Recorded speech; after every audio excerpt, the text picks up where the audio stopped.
hari Senin 12 Rabiul Awal tahun ke-11 Hijriah, bersamaan dengan hari lahirnya Rasulullah, hari Senin tanggal 12 Rabiul Awal tahun ke-11 Hijriah, Allah perintahkan kepada malaikat Jibril, Jibril, kau turun jemput kekasihku Muhammad, cabut nyawanya, dengan catatan tanya dulu, jika dia sudah mau lakukan tugasmu, tapi jika belum mau tunda tugasmu sampai dia mau. Panggil 3 malaikat menyertaimu, Mikail, Israel, Israfil. Turunlah malaikat. Di langit ke-7 mereka masih berempat, langit ke-6 mereka masih berempat. Sampai di langit pertama malaikat Jibril berkata, wahai malaikat pencabut nyawa, kau sajalah yang turun ke dunia. Saya tidak tega menemanimu dan melihat engkau mencabut rohnya Muhammad SAW.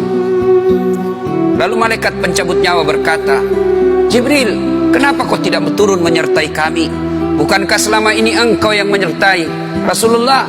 Bukankah selama ini engkau yang menemui Rasulullah? Kami tidak pernah menemui Rasulullah. Turunlah bersama kami. Jibril berkata, maafkan saya tidak betul-betul tidak mampu melihat engkau mencabut rohnya Rasulullah. Turunlah 4 malaikat ini. Lalu malaikat mengetuk pintu Rasulullah, ketuk rumah Rasulullah. Assalamualaikum warahmatullahi wabarakatuh ya Rasulullah. Nabi dalam rumah menjawabnya, waalaikumsalam warahmatullahi wabarakatuh. Fatimah membuka pintu, ternyata tidak ada orang di depan pintu. Rasulullah lalu bersabda, sudah ada di samping saya. Malaikat pencabut nyawa berkata, ya Muhammad, hari ini aku diperintah Allah untuk mencabut ruhmu. Menurutmu bagaimana? Rasulullah menjawabnya, wahai malaikat, 24 nabi dan rasul senior saya, 24 nabi dan rasul pendahulu saya, setelah mereka melaksanakan tugas, mereka pun menghadap kepada Allah. Hari ini saya siap menghadap, tapi saya lihat ini ada keanehan. Apa ya Rasulullah? Mana malaikat Jibril? Kok tidak ada di antara kalian?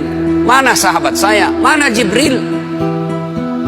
Malaikat pencabut nyawa berkata, Jibril menunggu di atas langit, dia tidak datang untuk menyertai kami. Lalu Nabi perintahkan, kau panggil dulu. Ada perkara yang penting yang ingin saya tanyakan kepada Jibril. Setelah itu saya siap menghadap kepada Allah.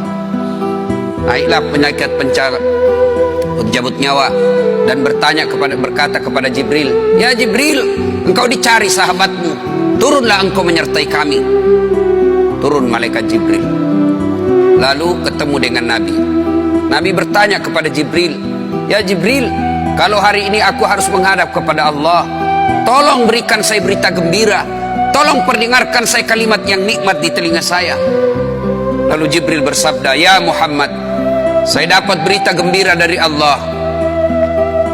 Seluruh malaikat yang pernah Allah ciptakan antri untuk menyambut rohmu ya Muhammad.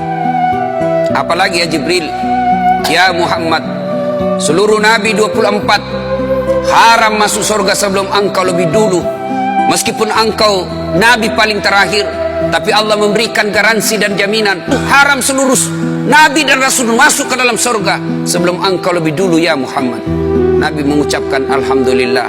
Apalagi ya Jibril, ya Muhammad, jika engkau punya dosa dan kesalahan, Allah telah mengampuni dosa dan kesalahanmu.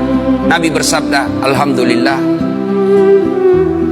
Tapi ya Jibril, itu kan saya, itu diri saya. Ya Jibril, saya tidak cemas soal diri saya tidak ragu soal diri saya. Yang saya cemaskan umatku ya Jibril. Bagaimana umatku sepeninggal aku kelak? Subhanallah, Nabi tidak mencemaskan anaknya, Nabi tidak mencemaskan istri beliau, Nabi tidak mencemaskan keluarga beliau. Yang beliau cemaskan umatku ya Jibril. Jibril lalu berkata, baiklah kalau begitu ya Muhammad, nantikan saya. Jibril lalu menghadap kepada Allah. Selang beberapa saat muncul kembali dan berkata, ya Muhammad, aku telah mendapat berita gembira dari Allah. Meskipun engkau sudah tidak di tengah-tengah mereka, meskipun engkau sudah tidak berada di tengah umatmu, selama umatmu berpegang kepada Quran dan Sunnah, mereka akan selamat dunia sampai di akhirat. Mendengar ini Rasulullah lalu tersenyum dan berkata, Alhamdulillah, segala puji bagi Allah. Malaikat pencabut nyawa, silahkan laksanakan tugasmu. Jibril mundur, majulah malaikat pencabut nyawa melaksanakan tugas dan berkata, kalau bahasa kita, ya Muhammad, maafkan saya, saya tidak mampu melakukan ini, tapi ini perintah dari Allah. Lalu Nabi bersabda, laksanakan tugasmu, saya pun siap melakukannya. Mundur malaikat Jibril, majulah malaikat pencabut nyawa melaksanakan tugasnya. Keluar rohnya Rasulullah, perlahan-perlahan meninggalkan telapak kaki Rasulullah. Telapak kaki Rasulullah menggigil naik ke atas betis Rasulullah, naik ke paha Rasulullah, sampai ke perut. Bercucuran keringat Rasulullah, keluar keringat Rasulullah di wajah Rasulullah. Malaikat Jibril lalu berpaling. Nabi lalu bersabda, wahai malaikat Jibril, kenapa engkau palingkan mukamu? Apakah engkau jijik melihatku? Apakah kau jijik melihat wajah saya? Jibril bersabda, ya Muhammad, ketahuilah demi Allah yang menguasai segala-galanya, tidak aku jijik melihat mukamu ya Muhammad. Aku tidak tega melihat engkau menghadapi sakaratil maut. Aku tidak mampu melihat engkau menghadapi sakaratil maut. Nabi lalu bersabda, ya Jibril, ketahuilah, andai saja Allah tidak cinta kepadaku, andai saja Allah tidak sayang kepadaku, betapa sakitnya sakaratil maut ini. Tapi aku mohon kepada Allah, ya Allah, jangan engkau timpahkan sakitnya sakaratil maut ini kepada umatku. Bebankan seluruh penyakit sakaratil maut ini, bebankan seluruh sakitnya sakaratil maut ini hanya kepada aku. Jangan engkau berikan umatku ya Allah. Begitulah cintanya Rasulullah kepada kita.